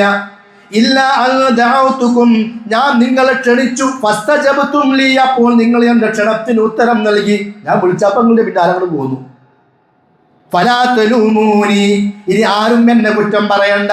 വലൂമു അൻഫുസകും, നിങ്ങൾ നിങ്ങളെ തന്നെ കുറ്റം പറഞ്ഞാൽ മതി. മാ അന ബിമുസ്രിഹികും, എനിക്ക് നിങ്ങളെ രക്ഷപ്പെടുത്താനാവില്ല. വമാ അൻതും ബിമുസ്രിഖിയ, നിങ്ങൾക്ക് എന്നെ രക്ഷപ്പെടുത്താനും കഴിയില്ല. ഇന്നി കഫർതു ബിമാ ശറക്തുമൂനി മിൻ ഖബൽ, ഇതിനു മുമ്പ് എന്തെല്ലാം കാര്യങ്ങളിൽ നിങ്ങൾ എന്നെ ഇടപെടുത്തിയിട്ടുണ്ടോ ഞാനൊക്കെ എതിർക്കുകയാണ്. ഞാൻ ഒന്നിട്ടും ബന്ധല്ല. ഇന്ന ളാലിമീന ലഹും അദാബുൻ അലീം, ളാലിമീങ്ങൾക്ക് ശിക്ഷ ഉണ്ട്. ഇത് ഖുർആൻ പറഞ്ഞ കാര്യമാണ്. അതുകൊണ്ട് ഏതൊരു തിന്മയിലേക്കും ശൈത്താൻ നമ്മളെ പ്രേരിപ്പിക്കുമ്പോൾ അത് ചിലപ്പോൾ ഭാര്യ വഴിയാകാം, അത് ചിലപ്പോൾ ഭർത്താവ് വഴിയാകാം, അത് ചിലപ്പോൾ മറ്റുള്ള വ്യക്തികൾ വഴിയാകാം, അല്ലെങ്കിൽ സാമ്പത്തികമായ മേഖലകൾ വഴിയാകാം, ഏത് രൂപത്തിലും ആകാം. അവിടെയെല്ലാം നമ്മൾ ശ്രദ്ധിക്കുക. ഇന്ന ഒമാ യഅദുഹുമുശ് ശൈത്താനു, ശൈത്താൻ അവർക്ക് വാഗ്ദാനം നൽകുന്നില്ല വഞ്ചനയുടെ വാഗ്ദാനമല്ലാതെ എന്നുള്ള പറയുന്നുണ്ട്. സൂറത്തുൽ ലുഖ്മാനിന്റെ അവസാന ഭാഗത്ത് റബ്ബ് പറയുന്നുണ്ട്, വലാ യഗുറന്നകും ബില്ലാഹിൽ ഗറൂർ, പരമവഞ്ചകനായ പിശാച് നിങ്ങളെ വഞ്ചിച്ച് കളയാതിരിക്കട്ടെ. അപ്പോൾ ആ പിശാചിനെ സൂക്ഷിച്ചുകൊണ്ട് നമ്മൾ ജീവിക്കണം. സഹോദരന്മാരെ, അവസാനിപ്പിക്കുകയാണ്. ഒരു ഒറ്റ പോയിന്റ്, 1-2 കാര്യങ്ങൾ അള്ളാഹുവിൻ്റെ മാർഗത്തിലുള്ള പലപ്പോഴും നമ്മൾ കേൾക്കാറുള്ള കാര്യങ്ങളാണ്. ബദർ യുദ്ധത്തിലൂടെ നമ്മൾ പഠിക്കേണ്ടുന്ന വളരെ സുപ്രധാനമായ കാര്യങ്ങളിൽ ഒന്നാണ്, അള്ളാഹിൻ്റെ മാർഗത്തിൽ ചിലപ്പോൾ നമ്മൾ ഇറങ്ങേണ്ടി വരും. ആ ഇറക്കം നമ്മുടെ പണം കൊണ്ട്, ഇപ്പം നമുക്കൊരു പള്ളി ഉണ്ടാക്കുകയാണ്, നമ്മൾ പണം കൊടുക്കണം. നമ്മളെ ഒരു സംരംഭം ദീനീപരമായി നമ്മൾ തുടങ്ങുക, നമ്മൾ പണം കൊടുക്കണം. നമ്മളാണ് അതൊക്കെ വളർത്തിയെടുക്കേണ്ടത്. സഹാബത്ത് കൊടുത്തത് ശരീരമാണ്, അവർ കൊടുത്തത് ജീവനാണ്. ഇന്ന് നമ്മളെ സംബന്ധിച്ചിടത്തോളം അവരെ പോലെയുള്ള യുദ്ധങ്ങളോ കാര്യങ്ങളോ നമ്മുടെ മുമ്പിലൊന്നുമില്ല. പക്ഷെ റബ്ബിന്റെ മാർഗത്തിലുള്ള പ്രവർത്തനങ്ങൾ, ദീനും ദഅവത്തും ആ ദീനിന്റെ പ്രചാരണവും, അതൊക്കെ നമ്മുടെ ഉത്തരവാദിത്തമായി നമ്മൾ ഏറ്റെടുക്കുക. സഹാബികൾ അങ്ങനെ ഒരുപാട് കഷ്ടപ്പെട്ടവരാണ്. അവർക്ക് യാതൊരു പ്രയാസവും ഇല്ലാതെ അള്ളാഹിന്റെ മാർഗത്തിലേക്ക് ഇറങ്ങിയവരാണ്. അങ്ങനെ ബദറിൽ പങ്കെടുത്ത ഒരു പ്രഗത്ഭനായ സ്വഹാബിയാണ് പിന്നെ സഅദ് ബിനു ഖൈസമ റളിയല്ലാഹു അൻഹു. സഅദ് ബിനു ഖൈസമ റളിയല്ലാഹു അൻഹു പറയാണ്, ഞാനും എൻ്റെ വാപ്പയും വീട്ടിൽ മത്സരമായി. വാപ്പ പറഞ്ഞു എനിക്ക് പോകണം, ഞാൻ പറഞ്ഞു എനിക്ക് പോകണം യുദ്ധത്തിലേക്ക്. രണ്ടാളും കൂടി പോയാൽ പറ്റൂല, വീട്ടിൽ പിന്നെ ആളില്ല, അവരെ വീട്ടിലെ കാര്യങ്ങൾ നോക്കണം, സഹോദരിമാരുണ്ട്. അപ്പോൾ വാപ്പാനോട് മകൻ പറയാണ് ഞാൻ പോയിക്കോളാം. മകൻ പറയാ നീ ഇവിടെ ഇരിക്കല്ല. മകൻ പറയാ നിങ്ങൾ ഇരിക്കും, ഞാൻ പോയിക്കോളാം. നറുക്കിട്ടു. അവസാനം നറുക്കിട്ടാണ്. നറുക്കിട്ടിട്ട് നറുക്ക് വീണത് മകനാണ്, സഅദ് റളിയല്ലാഹു അൻഹുവിനാണ്. അപ്പൊ സഅദ് റളിയല്ലാഹു അൻഹു വാപ്പാട് പറയാണ്, വാപ്പ എനിക്ക് നറുക്ക് കിട്ടി, ഞാൻ ബദറിലേക്ക് പോവുകയാണ്. അപ്പൊ വാപ്പ പറഞ്ഞൊരു കാര്യമുണ്ട്, എന്നറിയാം, മോനെ ഞാൻ എൻ്റെ വാപ്പയല്ലേ, നീ എനിക്ക് അത് കൊണ്ടാ, അവസരം കൊണ്ടാ. അപ്പൊ മകൻ പറയാണ്, യാ അബതി ലൗ കാന ഗൈറുൽ ജന്നതി ഫഅൽതു, വാപ്പാ ഇത് സ്വർഗത്തിന്റെ കാര്യമാണ്, എന്താ ഇത് സ്വർഗത്തിന്റെ വിഷയമാണ്, അല്ലെങ്കിൽ പ്രശ്നമില്ല, ഞാൻ നിങ്ങളെ പറഞ്ഞേക്കുമായിരുന്നു. അതുകൊണ്ട് ഇത് സ്വർഗത്തിന്റെ കാര്യമായതുകൊണ്ട് എനിക്ക് പോകണം. അദ്ദേഹം പോയി. സഅദ് റളിയല്ലാഹു അൻഹു, ആ സഅദ് റളിയല്ലാഹു അൻഹു പോയിട്ട് ബദർ യുദ്ധത്തിൽ ഷഹീദായി. ഇന്ന് നമ്മൾ മദീനത്തിൽ എന്നാൽ ഒരു റോഡ് കാണാം, സഅദ് ബിൻ ഖൈസമ റോഡ്. ആ ബദറിൽ ഷഹീദായ സ്വഹാബത്തിന്റെ പേര് വെച്ചുകൊണ്ടുള്ള റോഡാണ്. ഈ സ്വഹാബി ബദറിൽ ഷഹീദായിട്ട് അദ്ദേഹത്തിന്റെ വാപ്പയുടെ ജീവിച്ചിരിപ്പുണ്ട്. വാപ്പ ഇങ്ങനെ വിഷമത്തിൽ, എന്താ വിഷമം എന്നറിയോ? മകൻ മരിച്ച വിഷമല്ല, സ്വർഗത്തേക്ക് പോകാൻ പറ്റാത്ത വിഷമം. കാരണം യുദ്ധം എന്ന് പറഞ്ഞാൽ നബി സ്വല്ലല്ലാഹു അലൈഹി വസല്ലം സ്വഹാബത്തിനോട് പറഞ്ഞത് നിങ്ങൾ സ്വർഗത്തിലേക്ക് പുറപ്പെടുന്ന, യുദ്ധത്തിലേക്ക് പുറപ്പെടുന്ന അല്ല പറയാം. ഖൂമൂ ഇലാ ജന്നത്തിൻ, സ്വർഗത്തിലേക്ക് എഴുന്നേറ്റ് വരുന്ന. അത് വലിയൊരു പ്രോത്സാഹനമായിരുന്നു സ്വഹാബികൾക്ക്. ശരി, ഈ സ്വഹാബിയുടെ വാപ്പ വിഷമിച്ചിരിക്കുകയാണ്. ഉഹുദിന് വന്നപ്പോൾ ഉഹുദിന്റെ തലേ ദിവസം അദ്ദേഹം പറയാണ്, എൻ്റെ മോൻ എന്നെ സ്വർഗത്തിൽ നിന്നും മാടി പിടിക്കുന്നത് ഞാൻ സ്വപ്നം കാണുകയാണ്. ഉഹുദിന്റെ തലേ ദിവസം അദ്ദേഹം പറയാം. എന്നിട്ട് ഉഹുദിലേക്ക് ഇറങ്ങി. ആ ഉഹുദ് യുദ്ധത്തിൽ വാപ്പയും ഷഹീദായി. വാപ്പയും മക്കളൊക്കെ സ്വർഗത്തിലേക്ക് പോകാൻ വേണ്ടി യുദ്ധക്കളങ്ങളിലേക്ക് മത്സരിച്ച ഒരു കാലഘട്ടം, അത് ബദറിലായിരുന്നു അതിന് തുടക്കം. സഅദ് ബിൻ ഖൈസമ റളിയല്ലാഹു അൻഹു. അതുപോലെ തന്നെ മഹാനായ Umair bin Abi Waqqas, Saad bin Abi Waqqas റളിയല്ലാഹു അൻഹുവിന്റെ അനുജനാണ് ഉമൈർ. ഞാൻ ഹദീസുകൾ വായിക്കുന്നില്ല, അർത്ഥം ആശയം പറഞ്ഞു തരാം. യുദ്ധത്തിന് വേണ്ടി എല്ലാവരും പോകാൻ വേണ്ടി ഇങ്ങനെ ഒരുങ്ങി നിൽക്കുമ്പോൾ ഉമൈർ ബിൻ അബി വഖാസ് ഇങ്ങനെ ഒളിച്ചിരിക്കുകയാണ്. അത് ചെറിയ കുട്ടിയാണ്, 16 വയസ്സാണ്. അന്ന് അദ്ദേഹത്തിന്റെ ജ്യേഷ്ഠൻ സഅദ് ബിൻ അബി വഖാസ് ചോദിച്ചു, ഈ എന്താ അങ്ങനെ ഒളിച്ചിരിക്കുന്നത്?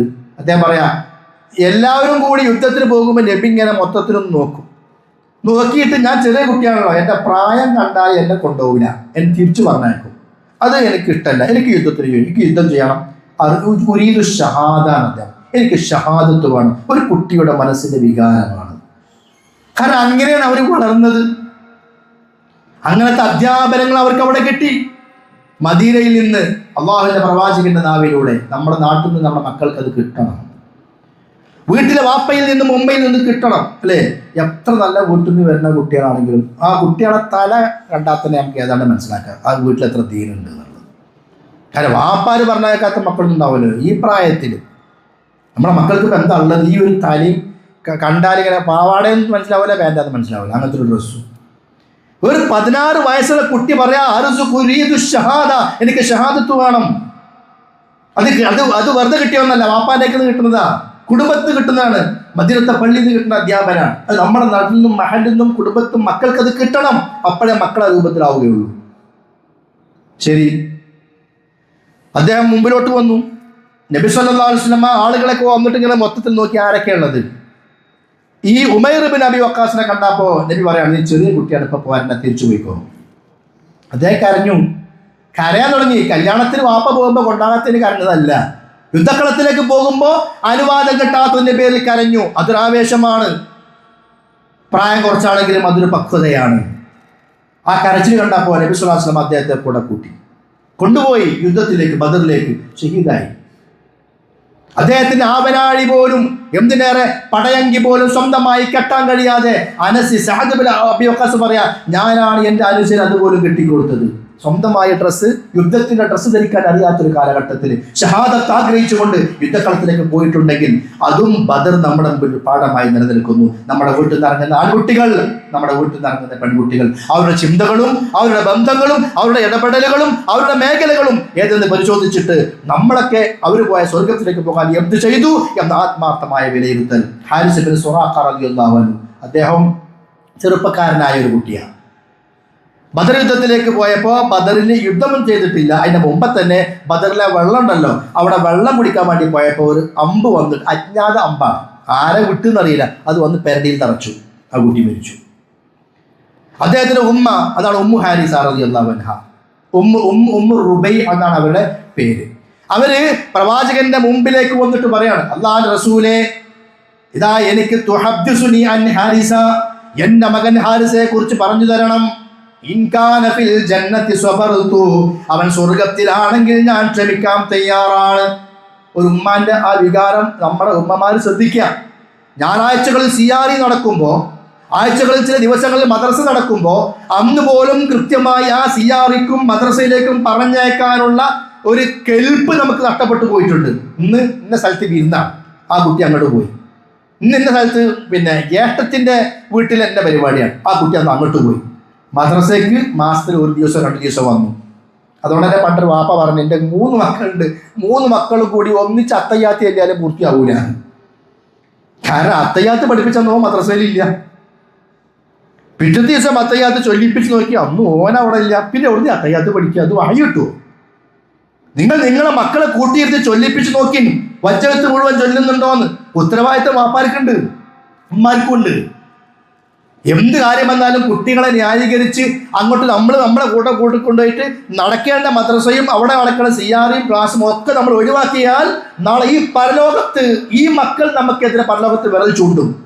എന്നെ വഴിപഴപ്പിച്ചവർ ഇവരാ. ഇതൊക്കെ അള്ളാഹ് പറഞ്ഞ കാര്യങ്ങളാണ് ഖുർആനില്. നമ്മൾ അതിന് വെറുതെ വിധേയരാകാൻ പോകരുത്. പാലിക്കേണ്ട അദബുകൾ, മര്യാദകൾ, ഷർത്തുകൾ, മക്കളോടുള്ള കടമകൾ ഒക്കെ നമ്മൾ പാലിക്കുക. എന്നിട്ട് മക്കൾ വടക്കാകുകയാണോ അത് റബ്ബിന്റെ കയ്യിലുള്ള കാര്യം. നമ്മൾ ചെയ്യാതെ അവർ കേട് വന്നു പോയാൽ നമ്മൾ ഉത്തരവാദികളാ. ഒരു ഉമ്മ പറയാണ്, നബിയെ എന്റെ മകൻ ഇതാ മരണപ്പെട്ടിരിക്കുന്നു, ഇൻകാന ഫിൽ ജന്ന, അവൻ സ്വർഗത്തിലാണെങ്കിൽ സ്വബർത്തു, ഞാൻ ക്ഷമിക്കാൻ തയ്യാറാ, എനിക്ക് ഒരു പ്രശ്നവുമില്ല, എന്റെ കുട്ടി സ്വർഗത്തിലല്ലേ. അല്ല, വൈൻകാന ഗൈറ ദാലിക, അതല്ല എങ്കിൽ ഇജ്തഹബ്തു അലൈഹി ഫിൽ ബുകാ, ഞാൻ അങ്ങോട്ട് കരയും. ആ കരച്ചിന്റെ കടുപ്പ് എന്താണെന്ന് ഞാൻ കരയുമ്പോഴേ നിങ്ങൾക്ക് മനസ്സിലാവുള്ളൂ. അത്രക്ക് വിഷമം എനിക്കുണ്ട്, എന്റെ മകനാ പോയത്, സ്വർഗത്തിൽ കാണാൻ ഒരു പ്രശ്നവുമില്ല. അതാണ് ഉമ്മ അല്ലേ. എന്റെ മകന് സ്വർഗത്തിന് വേണ്ടിയാ നമ്മൾ അവനെ മനസ്സേക്ക് അയക്കുന്നത്. എന്റെ മകന് സ്വർഗത്തിന് വേണ്ടിയാ പള്ളിയിലെയും മദ്രസയിലെയും ദീനി ക്ലാസ്സുകൾക്ക് വേണ്ടി അയക്കുന്നത്. നമ്മൾ പറഞ്ഞയക്കും, നമ്മൾ പഠിപ്പിക്കും, നമ്മുടെ ഉത്തരവാദിത്തമാണ്. നബി സല്ലല്ലാഹു അലൈഹി വസല്ലം ഈ സ്വഹാബി വനിതയോട് പറയാണ്, യാ ഉമ്മ ഹാരിസ, അല്ലയോ ഉമ്മ ഹാരിസ, ഇന്നഹാ ജിനാനുൻ ഫിൽ ജന്ന, സ്വർഗ്ഗത്തിൽ ഒരുപാട് സ്വർഗ്ഗങ്ങളുണ്ട്, തോട്ടങ്ങളുണ്ട്. അത് ജന്നത്തുൽ മഅവയുണ്ട്, ജന്നത്തുൽ അലയുണ്ട്, ജന്നാത്തു അദനുണ്ട്, പലതരം സ്വർഗ്ഗങ്ങളുണ്ട്. വഇന്ന ഇബ്നകി അസ്വാബൽ ഫിർദൗസൽ അല, നിങ്ങളുടെ മകന് അസ്വാബൽ ഫിർദൗസൽ അല, ജന്നാത്തുൽ ഫിർദൗസ് കിട്ടിയിട്ടുണ്ട് ഉമ്മ. അമ്മക്ക് സന്തോഷായി. ഇനി വേറൊന്നും വേണ്ട. അതായിരുന്നു അന്നത്തെ ഈമാൻ. ഇത് ബദർ നമുക്ക് നൽകുന്ന പാഠമാണ്. അവസാനിപ്പിക്കുകയാണ്. മഹാനായ ഉമൈർ ഇബ്നുൽ ഹുമാം റളിയല്ലാഹു അൻഹു, അദ്ദേഹമാണ് തന്റെ കയ്യിലുണ്ടായിരുന്ന ഈത്തപ്പഴത്തിന്റെ കൊട്ടയില് ഈത്തപ്പഴക്ക് എടുത്ത് വലിച്ചെറിഞ്ഞിട്ട് നേരെ യുദ്ധക്കളത്തിലേക്ക് ഇറങ്ങിയത്. കാരണം യുദ്ധം തുടങ്ങുമ്പോൾ റസൂൽ പറഞ്ഞു, ഖൂമൂ ഇലാ ജന്നത്തിൻ അർളുഹാ അസ്സമാവാതു വൽ അർള്, ആകാശഭൂമികൾ വിശാലമായ സ്വർഗത്തിലേക്ക് എല്ലാവരും വരൂ എന്ന് പറഞ്ഞപ്പോ ഉമൈർ ഇബ്നു ഹുമാം ചോദിക്കുകയാണ്, അല്ലാഹുവിന്റെ റസൂലേ, ജന്നത്തുൻ അർളുഹാ അസ്സമാവാതു വൽ അർള്, ആകാശഭൂമികൾ വിശാലമായ സ്വർഗമോ? അദ്ദേഹം അത്ഭുതം ചോദിക്കുക, ആകാശഭൂമികൾ വലിപ്പമുള്ള സ്വർഗമോ? നബി പറഞ്ഞു, അതെ. അപ്പൊ അദ്ദേഹം പറയാ, എന്നാ പിന്നെ എനിക്കിപ്പം ഈത്തപ്പഴം തിന്നാനും ഇവിടെ ദുനിയാവിൽ ജീവിക്കാനും സമയമല്ല, എനിക്കതൊന്നും വേണ്ട എന്ന് പറഞ്ഞിട്ട് അദ്ദേഹം നേരെ പോയത് ബദറിന്റെ രണാങ്കണത്തിലേക്കാണ്. അങ്ങനെ ഇമാം മുസ്ലിമിന്റെ സുദീർഘമായ ഹദീസാണ്. ജിഹാദ് ചെയ്തു, ഖിതാൽ യുദ്ധം ചെയ്തു, അദ്ദേഹം അവിടെ ഷഹീദാവുകയാണ്. സ്വർഗത്തിന് വേണ്ടിയിട്ട് അവരങ്ങോട്ട് ഇറങ്ങിത്തിരിച്ചു. നമ്മൾ ഇന്ന് ഇങ്ങനെയുള്ള യുദ്ധം കാര്യങ്ങളൊന്നും ഇല്ലെങ്കിലും അല്ലാഹു നമ്മോട് പറഞ്ഞ ഒരുപാട് ഉത്തരവാദിത്തങ്ങൾ, ഇബാദത്തുകൾ, നമ്മുടെ ഡ്യൂട്ടികൾ നമ്മൾ കൃത്യമായി നിർവഹിക്കുക. അതൊക്കെ ആ ബദർ നമുക്ക് നൽകുന്ന പാഠങ്ങളാണ്. ഒരുപാട് ഇവരൊക്കെ അനുഭവിച്ചവരാണ്, ഒരുപാട് സഹിച്ചവരാണ്. മഹാനായ ഉർവ റളിയല്ലാഹു അൻഹു പറയാണ്, ഉർവ എന്ന് പറഞ്ഞാൽ ഉർവത്ത് ബിൻ സുബൈർ, സുബൈർ അള്ളാന്റെ മകൻ ഉർവ. അദ്ദേഹം പറയാണ്, എൻ്റെ വാപ്പാന്റെ കഴുത്തിൽ 3 ഓട്ടം ഉണ്ടായിരുന്നു. സലാസു ദർബാത്തിൻ ബിസ്സൈഫി, വാളുകൊണ്ട് കിട്ടിയ 3 എണ്ണം. ഇഹദാഹുന്ന ഫീ ആതിഖി, അതിൽ ഒന്ന് പെരടിയിലാണ്. ഇൻ കുൻതു ലഅദ്ഖിലു അസാബിഇ ഫീഹാ, ഞാൻ അതിലേക്ക് വിരലിട്ട് ഇങ്ങനെ കളിക്കും. ഞാൻ ചെറിയ കുട്ടിയല്ലേ, വാപ്പാന്റെ കഴുത്തിൽ വിട്ട് കിട്ടിയ ഓട്ടമുണ്ട്, വലിയ ഓട്ടമായിരിക്കും, എൻ്റെ വിരലിടും ഞാൻ. ആ ഓട്ടകൾ 2 ഓട്ടകൾ ബദറിൽ ഉണ്ടായതാണ്. ഒന്ന് യർമൂക്കിൽ ഉണ്ടായതാണ്. ഇമാം ബുഖാരിയുടെ റിപ്പോർട്ടാണ്. ഇതായിരുന്നു സ്വഹാബികൾ. അവരൊക്കെ യുദ്ധക്കളങ്ങളിലായിരുന്നു, അവരൊക്കെ സൽക്കർമ്മങ്ങളിലായിരുന്നു, അവർ രാത്രികളിൽ ഖുർആൻ പാരായണങ്ങളിലായിരുന്നു, തഹജ്ജുദുകളിലായിരുന്നു. കാരണം സ്വർഗം എന്ന ആ ആഗ്രഹം മനസ്സിൽ കണ്ട് നടന്നതുകൊണ്ട് ആ സ്വർഗത്തിന് വേണ്ടിയാണ് അവർ ഇറങ്ങിത്തിരിച്ചതും അതിനു വേണ്ടിയാണ് അവർ അധ്വാനിച്ചതും പ്രവർത്തിച്ചതും. അത് ഉഹദ് യുദ്ധത്തിലുണ്ടായി. അത് അവര് ശേഷമുള്ള യുദ്ധങ്ങളിലും കാണിച്ചു. അവരവരുടെ ഇബാദത്തുകളിലും കാര്യങ്ങളിലും ഒക്കെ അത് കാണിച്ചു. ഈ നിലക്ക് അവരൊക്കെ അധ്വാനിച്ചിട്ടുണ്ടെങ്കിൽ അവർ പോയ ആ സ്വർഗത്തിലേക്ക് പോകാൻ നമ്മൾ എന്ത് ചെയ്തു എന്ന് നമ്മളെ കുറിച്ച് വിലയിരുത്തുക. അപ്പൊ റമദാനായി നമ്മൾ എത്രത്തോളം ഖുർആൻ ഓതി? ഇന്നലെ ഒരു 10 തീർന്നു. നമ്മൾ മറ്റുള്ള ആവശ്യങ്ങൾക്ക് വേണ്ടി ചിലവഴിച്ച സമയം, മൊബൈൽ ഫോണിന് വേണ്ടി ചിലവഴിച്ച സമയം, നമ്മുടെ ചാറ്റിങ്ങുകൾക്കും നമ്മുടെ ഇൻസ്റ്റാഗ്രാം നോക്കാനും ഫേസ്ബുക്കും മറ്റു യൂട്യൂബുമായിട്ട് എത്ര സമയം, ഖുർആൻ ഓതാൻ എത്ര സമയം. റമദാൻ എന്തിന്? ഷഹ്റു റമദാൻ അല്ലദീ ഉൻസില ഫീഹിൽ ഖുർആൻ. പക്ഷെ നമ്മൾ ഇടപെട്ടത് ഏതിന്? ആരെ ആക്ഷേപിക്കല്ല, ആരും കുറ്റം പറയല്ല, നമ്മളെല്ലാവരും ചിന്തിക്കേണ്ട കാര്യം. എന്നിട്ട് സ്വയം ഒന്ന് വിലയിരുത്തുക. എൻ്റെ സ്വർഗത്തിലേക്ക് ഞാൻ എന്തൊക്കെ ഒന്ന് ഒരുക്കി വെച്ചിട്ടുണ്ട്, എന്ന് നമ്മൾ ആത്മാർത്ഥമായിട്ട് വിലയിരുത്തുക. സ്വഹാബത്ത് പേടിച്ചവരാണ്. സ്വഹാബത്ത് ഇപ്പൊ നോക്കി നിങ്ങൾ, അബൂബക്കർ റളിയല്ലാഹു അൻഹു ഇവരൊക്കെയാണ് അപ്പോൾ ബദറിലുള്ളത്. ബദരീങ്ങളെ നേതാക്കന്മാരാ. ആ ബദരീങ്ങളെ നേതാവായ അബൂബക്കർ, ഏറ്റവും വലിയ നേതാവ് നബിയാണ് സ്വല്ലല്ലാഹു അലൈഹി വസല്ലം. പിന്നെ അവിടെ അബൂബക്കർ ഉണ്ട്. അബൂബക്കർ റളിയല്ലാഹു അൻഹു പറഞ്ഞ വാക്കെന്താ? അദ്ദേഹം പറഞ്ഞത്, ലൗ കാനത് ഇഹ്ദാ രിജ്ലായ ദാഖിലൽ ജന്ന വൽ ഉഖ്റാ ഖാരിജഹാ മാ അമിൻതു മക്റല്ലാഹ്. എൻ്റെ ഒരു കാല് സ്വർഗത്തിലും മറ്റേ കാല് സ്വർഗത്തിന് പുറത്താണ്. സ്വർഗത്തിൽ വെക്കണേ ഉള്ളൂ, എന്നാലും എനിക്ക് പേടിയാണ്. രണ്ട് കാലം എത്തിയിട്ടില്ല സ്വർഗത്തേക്ക്, ഒരു കാലേ എത്തിയിട്ടുള്ളൂ. രണ്ടാമത്തെ കാലം എത്തുന്നവരെ എനിക്ക് പേടിയാണ്. അത് ബദറിൽ പങ്കെടുത്ത മഹാന്മാർ, അതും അബൂബക്കറും ഫിൽ ജന്ന എന്ന റസൂൽ സന്തോഷ വാർത്ത അറിയിച്ച നേതാക്കന്മാർ.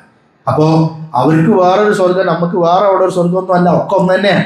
അതിലേക്ക് നമ്മൾ ചെയ്യേണ്ടത് ചെയ്യാം, വിശ്വാസം കൊണ്ട്, കർമ്മങ്ങൾ കൊണ്ട്, പ്രവർത്തനങ്ങൾ കൊണ്ട്. അതോടൊപ്പം നമ്മുടെ ഉത്തരവാദിത്തങ്ങൾ, നമ്മുടെ മക്കൾ, നമ്മുടെ അടുത്ത തലമുറ, ഈ പള്ളി നമ്മുടെ ആദർശത്തോടു കൂടി നമ്മൾ നിലനിൽക്കുന്നു. അൽഹംദുലില്ലാ. അടുത്ത തലമുറയും ഈ ആദർശത്തോടെ ഈ പള്ളി കൊണ്ടു നടത്തണം. അതിന് വേണ്ടത് മക്കൾ പഠിക്കണം.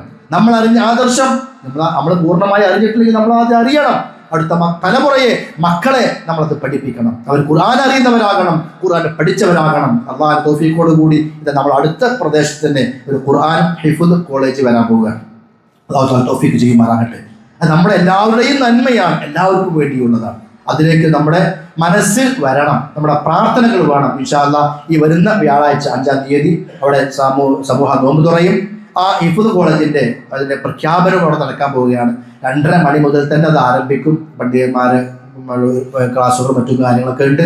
നേരത്തെ തന്നെ എല്ലാവരും എത്തിച്ചേരണമെന്ന് സ്നേഹത്തോടു കൂടി അങ്ങോട്ട് ക്ഷണിച്ചുകൊണ്ട് ഈ സംസാരത്തോട് അവസാനിപ്പിക്കുകയാണ്. അള്ളാഹു സുബ്ഹാനഹു വ തആല അവൻ്റെ ദീനുമായി ബന്ധപ്പെട്ട കാര്യങ്ങൾ ഇഖ്ലാസോടുകൂടി നിർവഹിക്കാൻ, അള്ളാഹുവിൻ്റെ ദീനിൻ്റെ മാർഗത്തിൽ പ്രവർത്തിക്കാൻ അള്ളാഹു നമുക്ക് തൗഫീഖ് ചെയ്യുമാറാകട്ടെ. നമ്മുടെ മരണപ്പെട്ടു പോയ മാതാപിതാക്കളുണ്ട്, ഭാര്യ ഭർത്താക്കന്മാർ, സന്താനങ്ങൾ, ജ്യേഷ്ഠ സഹോദരന്മാർ, അനുജന്മാർ, അള്ളാഹു എല്ലാവർക്കും പുറത്തു കൊടുക്കുമാറാകട്ടെ. അവരുടെ കബറിടങ്ങൾ സന്തോഷകരമാക്കി കൊടുക്കുമാറാകട്ടെ. വന്നുപോയ പോരായ്മകൾ, വീഴ്ചകൾ അള്ളാഹു നമുക്ക് പുറത്തു മാപ്പാക്കി തരുമാറാകട്ടെ. കൂടുതലായി സൽക്കർമ്മങ്ങൾ ചെയ്യാൻ വാക്കുകൊണ്ടും പ്രവർത്തനങ്ങൾ കൊണ്ടും മറ്റും മനസ്സുകൊണ്ടും ഒക്കെ അള്ളാഹിന്റെ മാർഗത്തിൽ പ്രവർത്തിക്കാൻ അള്ളാഹു തആല തൗഫീഖ് ചെയ്യുമാറാകട്ടെ. റബ്ബനാ ആതിനാ ഫിദ് ദുനിയാ ഹസന വഫിൽ ആഖിറതി ഹസനതൻ വഖിനാ അദാബന്നാർ. റബ്ബനാ ളലംനാ അൻഫുസനാ വഇൻ ലം തഗ്ഫിർ ലനാ വതർഹംനാ